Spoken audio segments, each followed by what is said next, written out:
Hello, நான் யாரு R நீங்க யாரு அப்படின்னு கேட்டா முதல்ல என்ன சொல்லுவோம்?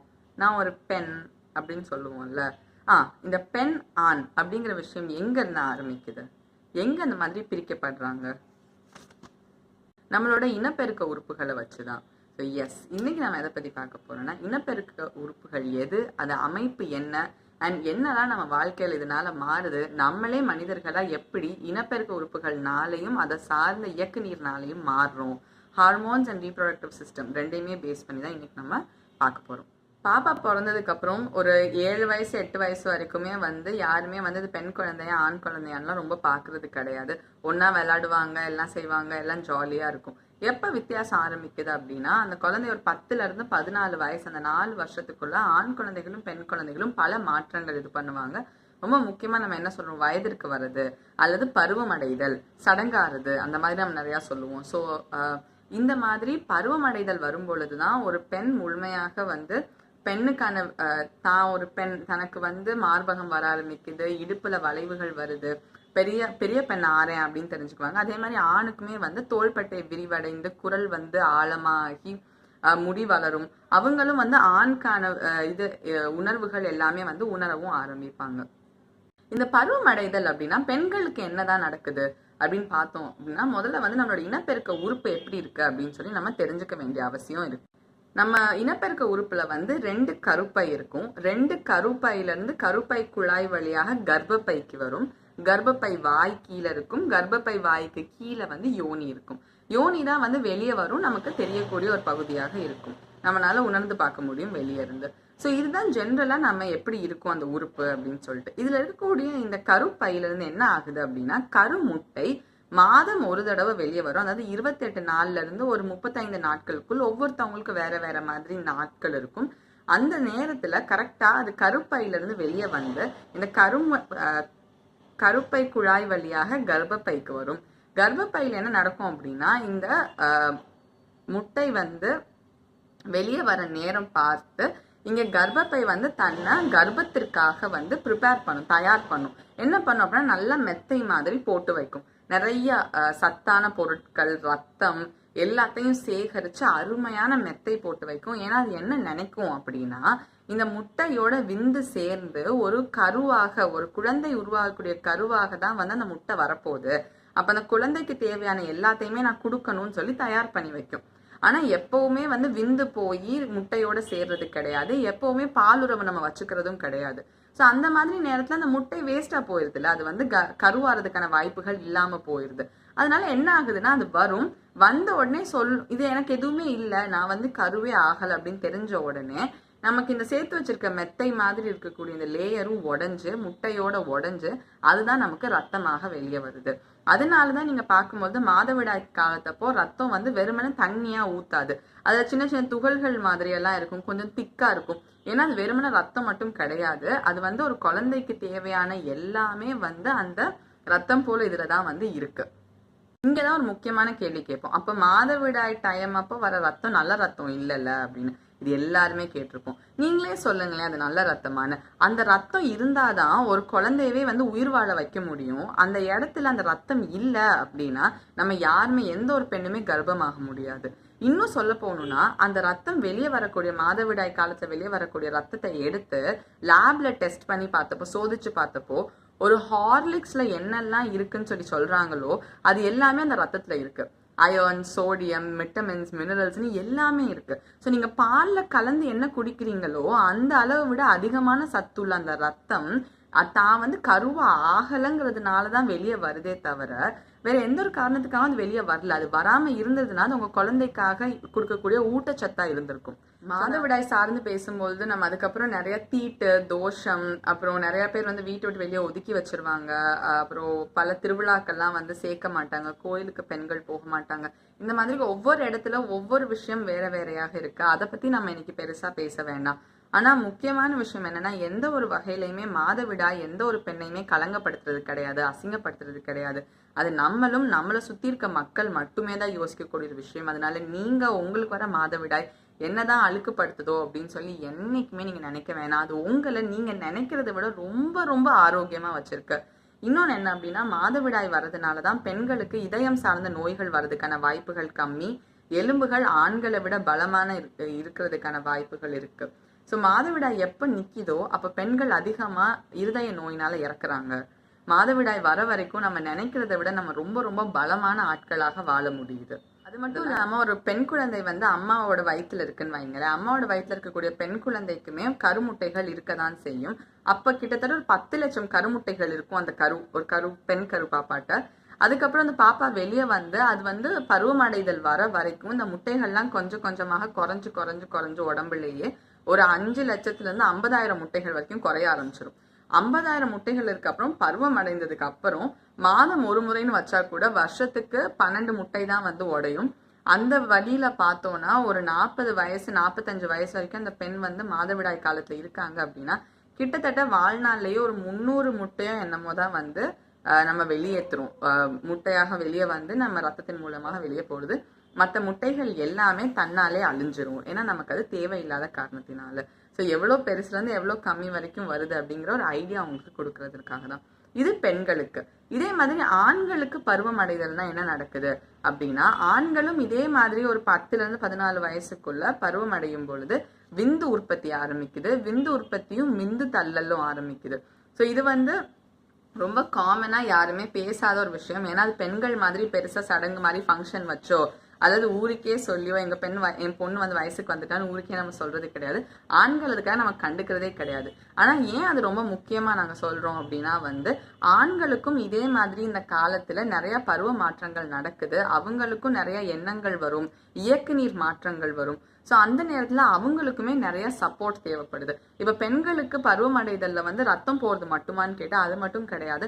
பெண்களுக்கு மனநிலை மாற்றம் வரும். அதே தான் ஆண்களுக்கும். அவங்க பாக்குற விஷயங்கள், அவங்க பார்த்த ஆண் நண்பனை வந்து இப்ப என்னவா பார்ப்பாங்க, ஃப்ரெண்டா தான் பார்க்கணுமாங்கிறது அவங்களுக்கு ஒரு டவுட் வரும். அவங்களுக்கு அவங்கள பிடிக்க ஆரம்பிக்கலாம். இதெல்லாம் ரொம்ப சாதாரணமான விஷயம். அதுக்காக அவங்க அவங்கள லவ் பண்ண போறாங்க, அவங்கள கல்யாணம் பண்ண போறாங்க அப்படின்னு நாங்க சொல்ல வரல. நாங்க என்ன சொல்றோம் அப்படின்னா, அந்த மாதிரி பார்க்கக்கூடிய விஷயங்கள் தானாக யோசிக்கல, தன்னோட ஹார்மோன்ஸ் இயக்கு நீர் தன்னை யோசிக்க வைக்குது. அண்ட் நம்ம குழந்தைங்களுக்கு அதை கண்டிப்பா நம்ம சொல்லி தரணும். இங்க பாரு பாப்பா, இங்க பாரு தம்பி, இந்த மாதிரி உனக்கு தோணலாம், ஆனா அது வந்து சரியான விஷயம் கிடையாது. இப்ப நீ வந்து படிப்புல கான்சென்ட்ரேட் பண்ணும், ஏன்னா அது நீயா யோசிக்கிற விஷயம் கிடையாது, உன் உடல் ஒண்ணு யோசிக்க வைக்குது அப்படிங்கறத நம்ம சொல்லி தரது வந்து ரொம்ப ரொம்ப முக்கியமான விஷயம். அதே மாதிரி தான் நினைக்கிறத விட, இப்ப நான் சந்தோஷமா இருக்கணும்னு நினைப்பேன், ஆனா நான் நினைக்கிறத விட ரொம்ப சோகமா இருப்பேன். அதுவும் என்னால கிடையாது, என் இயக்கு நீர்னாலதான், என்னோட ஹார்மோன்ஸ்னாலதான். ஸோ அந்த மாதிரி விஷயங்கள் நம்ம இன்னும் கொஞ்சம் பொறுமையாக இருந்து அவங்களுக்கு அதை விட்டு மீறி வர்றதுக்கு ஒரு 3-4 வருஷம் உதவி பண்ணணும், ஆண்களுக்கும் பெண்களுக்கும். அப்படிங்கிறது ரொம்ப முக்கியமான விஷயம். இதுக்கப்புறம் அப்படியே வளர்ந்துட்டே வந்துடுவாங்க, ஒன்றும் பெருசா தெரியாது. கொஞ்சம் வருஷத்துல அவங்களே கத்துக்கவும் செய்வாங்க. அப்படியே வரும்போது என்ன ஆகுது, கல்யாணம்னு ஒன்று நடக்குது. கல்யாணத்துக்கு அப்புறம் பாலுறவு அப்படின்னு சொல்லி ஒன்று வருது. இந்த பாலுறவுன்னு வரும்போது தான் நிறைய விஷயங்கள் மாறுது. ஏன்னா ஆண்களுக்கு பாலுறவு பத்தி நிறைய தெரியற மாதிரி இருக்கு, ஆனா பெண்களுக்கு ரொம்பவே கம்மியா தெரியற மாதிரி இருக்கு. இங்க இருக்கவங்க எல்லாருக்குமே முக்கவாசி பேருக்கு கல்யாணம் ஆயிருக்கும், உங்களுக்கு எல்லாமே ஏற்கனவே என்னன்னு தெரியும். ஆனா எவ்வளவு பேர் உங்க கல்யாணத்துக்கு முன்னாலேயே பாலுறவுனா என்ன, அதுல இருந்து நான் என்ன எதிர்பார்க்கணும், இல்ல என்னதான் நடக்கும் அப்படின்னு தெரிஞ்சுட்டு போகணுமா அப்படின்னு கேட்டா ஒரு கேள்விக்குறிதான். ஸோ பரவாயில்ல, அப்ப தெரியலனாலும் பரவாயில்ல. நம்ம முக்கியமா என்ன தெரிஞ்சுக்கணும் அப்படின்னா, பாலுறவின் பொழுதுதான் வந்து ஆணோட விந்து வந்து பெண்ணோட முட்டையோட கருமுட்டையோட சேரும் பொழுதுதான் பாப்பா பிறக்கிறதுக்கான வாய்ப்புகள் அதிகமாகுது. இப்போ எனக்கு பாப்பா வேணாம், எங்களுக்கு அதுல இஷ்டம் கிடையாது, நாங்க பாலுறவு வந்து இன்பத்திற்காக தான் பண்றோம் அப்படின்னு இருந்ததுன்னா தாராளமாக காண்டம் யூஸ் பண்ணலாம். அந்த மாதிரி காண்டம் யூஸ் பண்ணும்போது விந்து வந்து கருமுட்டையோட சேர்றதுக்கான வாய்ப்பு கம்மியாது. ஆண்கள் காண்டம் யூஸ் பண்ணும்போது பெண்களுக்கும் உண்டு. ஸோ இந்த மாதிரி யூஸ் பண்ணினோம்னா வந்து பாப்பா பிறக்காம தடுக்கலாம், இன்பத்துக்காக பாலுறவு வச்சுக்கலாம். அதுல எந்த விதமான தவறும் கிடையாது. நிறைய பேர் காண்டம் யூஸ் பண்ணாமையே வந்து, அதாவது ஜென்ரலா பெண்கள் வந்து 28 நாள் தனக்கு பீரியட்ஸ் வருது அப்படின்னா நடுவில் இருக்கக்கூடிய 12 to 14 நாட்கள் வந்து 12, 13, 14 இந்த 3 நாள்லையுமே வந்து அப்பதான் கருமுட்டை வந்து தன்னோட கரு பைய விட்டு வெளியே கருமுட்டை குழாயில இருக்கும். முட்டை வந்து கருமுட்டை குழாயில எப்போ இருக்கோ அந்த நேரத்துல விந்து போய் அதோட சேர்ந்தாதான் பாப்பா உருவாறதுக்கான வாய்ப்புகள் 100%.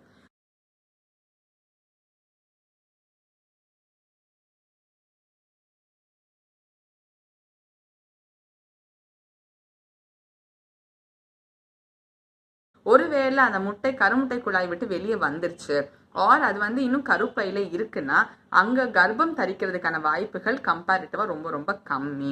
ஒரு 40-30% தான் அப்பயும் நடக்கலாம், ஆனா ரொம்ப ரொம்ப கம்மி.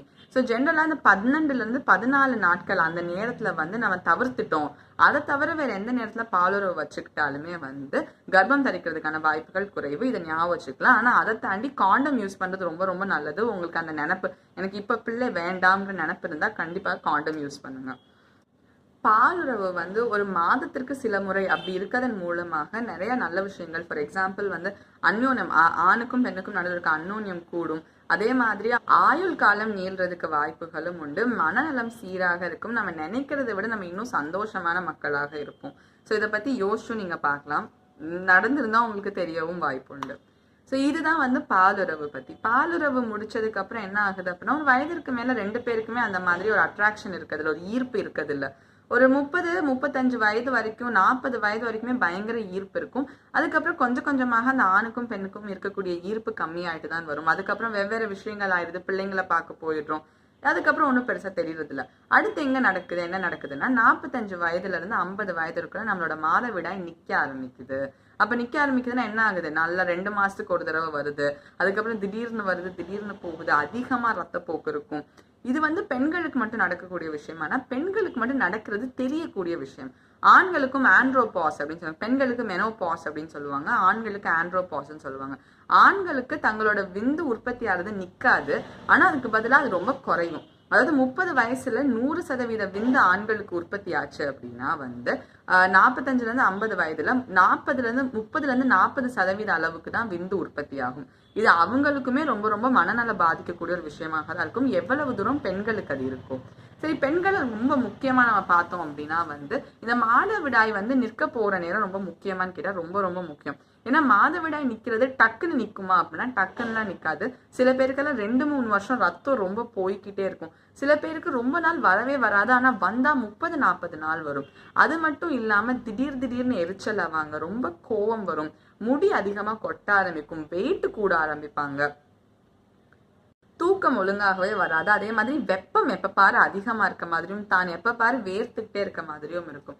இது எங்க ரொம்ப முக்கியமாதுன்னா நம்ம பிள்ளைங்களுக்கு நம்ம சொல்லிக் கொடுக்கறது தான் முக்கியமாது. ஏன்னா அந்த நேரத்துல பிள்ளைங்க தான் அம்மா அப்பாவை இன்னும் பெட்டரா பாத்துக்கணும்.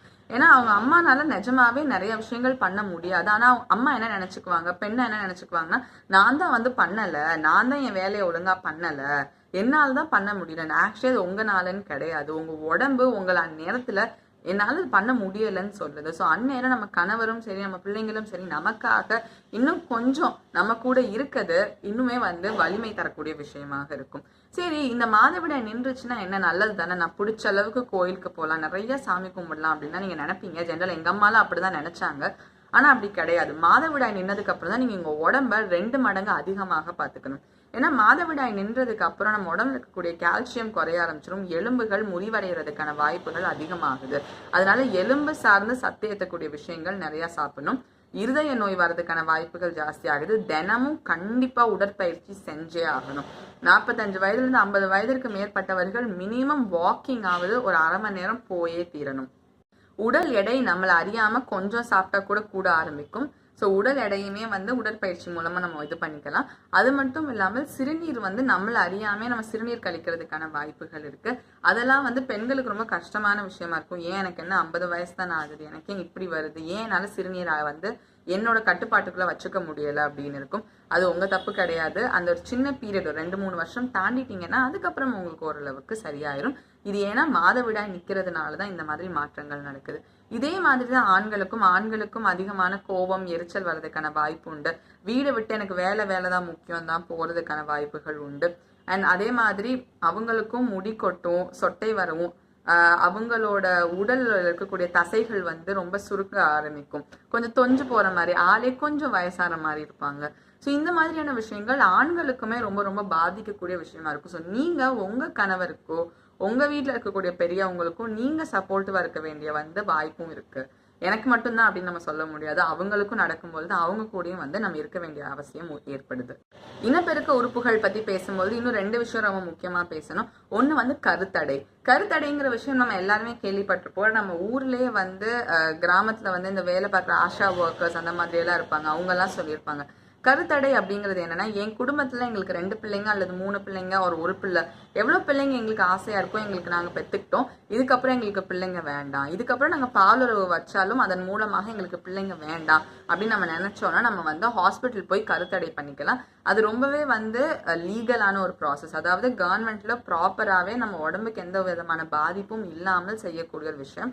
கருத்தடை அப்படிங்கிறது பெண்களும் பண்ணலாம், ஆண்களும் பண்ணலாம். நீங்க வந்து இது நம்ம GH போனீங்க அப்படின்னா, அரசு மருத்துவமனை போனீங்கன்னா 2-3 பிள்ளைங்களுக்கு அப்புறம் அவங்களே சொல்லுவாங்க, நீங்க கருத்தடை பண்ண விருப்பப்படுறீங்களா, அது நல்லது அப்படின்னு சொல்லிட்டு. ஆனா நம்ம நிறைய பேர் பயப்படுவோம், ஐயோ கருத்தடை பண்ண என்ன ஆகும் அப்படின்னு சொல்லி. ஒண்ணுமே ஆகாது. நம்மளோட கருமுட்டை குழாய் இருக்குல்ல, பெண்களோட கருமுட்டை குழாயை வெட்டி அந்த இடத்த கட்டிடுவாங்க, நம்ம பிளாஸ்டிக் பை கட்டுற மாதிரி.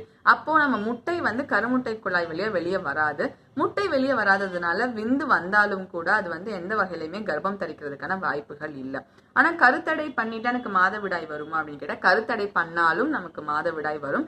ஏன்னா மாதவிடாய் நம்மளோட இயக்க நீரை சார்ந்துதான் இருக்கு. இயக்க நீர் நம்ம உடம்புல வந்துகிட்டு தான் இருக்கும். அதனால ஒன்னும் பிரச்சனையே இருக்காது, மாதவிடாய் வரும். அதே மாதிரி 45-50 வயதுல மாதவிடாய் நிக்கிறதும் நடக்கும். ஸோ எல்லாமே நார்மலா இருக்கும். என்ன, கர்ப்பம் தரிக்க மாட்டோம் அப்படிங்கிற முத்திரையோட இருக்கும், அவ்வளவுதான். இது பெண்களுக்கு பண்ற மாதிரியே ஆண்களுக்கும் கருத்தடை வந்து பண்ண முடியும். ஏன்னா ஆண்களுக்கு பெண்களை விட பண்றது இன்னும் ரொம்பவே ஈஸி. ஸோ உங்க வீட்டுல வந்து நீங்களும் பண்ணலாம், உங்க கணவரும் பண்ணலாம். அண்ட் பண்றது ரொம்ப ரொம்ப நல்லது. ஏன்னா பெண்களுக்கு 35 வயதிற்கு அப்புறம் கர்ப்பம் தரிச்சாங்க அப்படின்னா அவங்களுக்கு சார்ந்த பிரச்சனைகள் அதிகமாக வரும். அது மட்டும் இல்லாம குழந்தைக்கும் பிரச்சனை அதிகமா வர்றதுக்கான வாய்ப்புகள் உண்டு. இருக்க குழந்தைகளை அருமையான பாத்துக்கிற வாய்ப்புகள் இருக்கும் பொழுது இன்னும் அதிகமான குழந்தைகள் வேணுமா அப்படிங்கிற ஒரு கேள்வி நம்ம எல்லாருக்குமே வந்துட்டே தான் இருக்கும். ஸோ கருத்தடை தாண்டி இன்னொன்று என்ன அப்படின்னா சுய இன்பம் அப்படிங்கிற விஷயம் நம்ம ரொம்ப பேர் பேசுறது இல்லை. அதுவும் கல்யாணம் ஆன பெண்களாக இருந்தா சுய இன்பம் விஷயம் ஐயோ சொல்லாதீங்க, கேட்காதீங்க, அது நல்லதே இல்லை அப்படின்னு சொல்லி தான் சொல்லுவாங்க. ஆனா ஆக்சுவலி சுய இன்பம் நம்ம சொல்ற அளவுக்கு ரொம்ப மோசமான விஷயமோ வெக்கத்துக்குரிய விஷயமோ கேவலமான ஒரு விஷயமோ கிடையவே கிடையாது.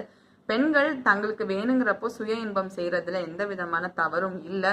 இது ஒரு நிரூபிக்கப்பட்ட விஷயம். எல்லா கணவன் மனைவி உறவுக்குள்ளேயுமே வந்து எல்லாருமே நல்ல பாலுறவோட தான் இருப்பாங்க, கணவனும் மனைவியும் எப்பவுமே சந்தோஷமா தான் இருப்பாங்க அப்படிங்கிற ஒரு விஷயம் இல்லைன்னு நம்ம எல்லாருக்குமே அப்பட்டமாவே தெரியும். இந்த மாதிரி காலத்துல என் உடம்புக்குன்னு சில தேவைகள் இருக்கும். அண்ட் அந்த தேவைகளை என்னால பூர்த்தி செய்யும் பொழுது நான் செய்து கொள்றதுல எந்த விதமான தவறும் கிடையாது.